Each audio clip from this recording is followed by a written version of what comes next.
What's up, guys? I got some baits here I want to show you. I want to make sure you guys have these baits tied on this spring for your spring bass fishing success. These baits will definitely help you guys catch more bass this spring. This is in no particular order. This is just something to help you guys catch some more fish, you know?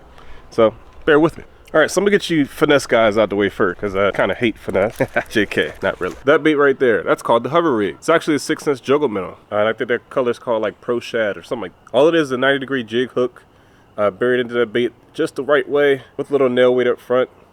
This thing's pretty versatile. Because my camera can't focus, you can swim it, you can hop it vertically, you can do a bunch of different things with it. That's what I like about it. It's a great finesse technique. Light line, 8-pound line. This is a 7'2" medium moderate rod from 6 cents. This is in their Luck series. I just got stabbed by a hook. 2500 series reel to go with it. 10-pound braid, 8-pound fluorocarbon leader. It's going to get the job done. As for my finesse guys, there's one bait I want you guys to make sure you have tied on this spring. Sometimes you get on these high pressure, high barometric pressure days, finicky fish, pressured waters. You got to bring out a spinning setup to get the job done. So I recommend throwing something like this. Like I said, it's called the hover rig. You guys can look it up. It's a great little technique. Get those finicky fish, suspended fish, especially ones that are suspended right up on a secondary point right before they go spawn. Perfect little bait. Okay, that's it for you finesse guys. Done. Don't ask me anything about a Ned rig. I don't use it. All right, so the next one I want to talk about, this right here is a 3/4 ounce. Okay, I don't have a trailer. Sometimes I run no trailer. Sometimes I run with a trailer. But the spinner bait is actually a great bait to have come springtime. You're gonna get a lot of fish feeding up for that spawn. These fish are gonna be targeting bait fish. This is a great bait fish presentation. Unless you want to go the full on like a rig, okay? Then if you're a pond guy, I wouldn't recommend an A-rig. Pond guys, spinner bait. Honestly, I like to just slow roll it like this. Guys, forgive me for my underwater footage. Just a little bit sketchy. All right, so there's two types of spinner baits that I like to run. This one right here is a spinner bait with a Colorado blade. I like running this when the water is stained and you want to keep it higher in the water column. That Colorado blade, going to allow you to keep it nice and high in the water. I say nice and high. If you're fishing, want to be at 3-4 foot range, run that. This is the other style, a willow leaf blade. Okay, willow leaf blade. That's going to keep that bait. You guys see that there? Willow leaf, a little different than the Colorado, but the willow leaf blade is going to keep that bait lower in the water column. Like I said, this one right here is a 3/4 ounce spinner bait by 6 cents. The other one is a 1/4 ounce spinner bait.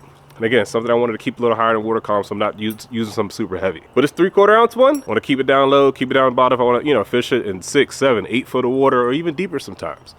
That willow leaf blade will allow you to keep that bait nice and low and allow you guys to catch more bass that are feeding up on the shad, or bait fish for that matter. We'll be back after a brief commercial. If you guys haven't already, check out 6centsfishing.com. Save you guys some money. Use code GTX, man. Save you guys a checkout. Check out their bundles. They got a bunch of deals going on at all times. They got an entire sales section, so definitely check that out.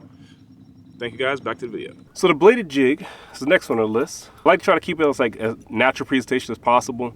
This one right here is for like my clear water areas, like you pond guys. Pond guys can throw this, like this is one of the main baits you throw in the pond. Okay,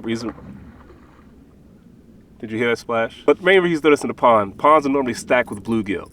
Not necessarily all ponds have shad, but for sure, bluegill. Some ponds have crappie in it, but otherwise, bluegill. You got that? Okay.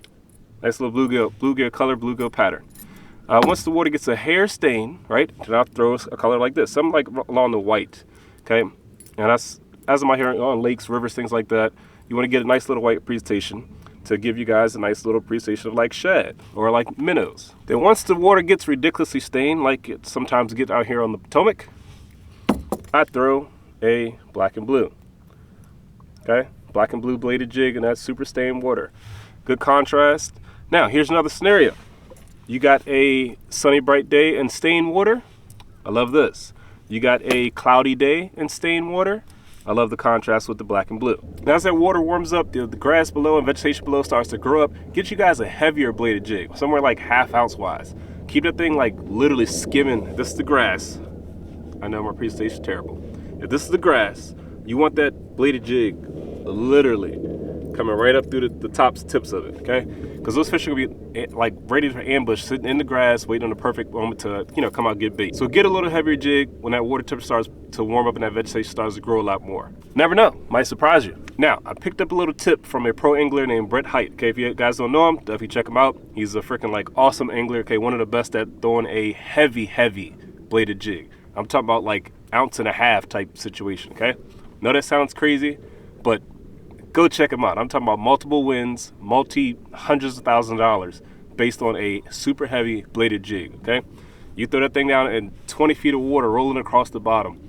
That's something those fish have not necessarily seen way down that deep. Okay. The only other bait that they can make a similar vibration might be a scrounger. If you don't know what that is, check it out. But love the bladed jig. That's something I've come, you know, to get real comfortable with, and it's helped me out in the past. Guys, don't get me wrong. I know my list doesn't have shaky head, jig, Texas rig. I think those are some like the super simple, basic ones that most people have tied on already. I want to kind of keep this. I guess I want to try to keep a few things a little different, and that leads me to my last bait I have on my list that has definitely worked, guys. I have the proof to show it. That last one is a nice glide bait, okay? This right here is the 6 Sense Flow Glider 130. That sucker is paired on a 7'5" extra heavy rod. This is a standard 7:31 gear ratio reel. But this bait in particular is one of those sneaky little baits that a lot of guys are kind of afraid to throw. This is only a 5-inch bait. I also throw a 7-inch bait. Also got a 9-inch glide out there, but it's only in super particular situations. I will only throw this in areas where I can kind of go get it back. Okay, these are like 25 bucks a piece. You don't want to launch it out in, you know, 30 foot of water and you have no clue where it's going. Okay, so I try to keep this in, like, you know, once the weather gets warm, like I said, we're talking about this springtime, try to toss it somewhere within that 3 to 5 foot range where I know I can go get it back just in case you do get hung around wood. But yes, I will throw it around wood. I will throw it around rocks. Does not matter. Okay, a lot of guys think that the bait's a little too big. This is a snack size for a big bass. Okay, but yes, to my pond guys, definitely be careful, okay? Because I know you toss that bait out, especially 25 bucks, or of course, you know, glides get way more expensive. I don't want you guys losing baits, so please be careful, pond guys, or even my bank fishing. But all in all, the big girls are looking for big meals, okay? So don't be afraid to throw something like that. Throw something like a 5-inch glide, 7-inch glide, something like that. And all of this is either slow retrieve, or you'll get, once you get a little better at it, you'll start twitching a little bit. Once you toss in there a tree, you'll let that bait twitch left and right, and that fish is going to come up and crush it. All right, period.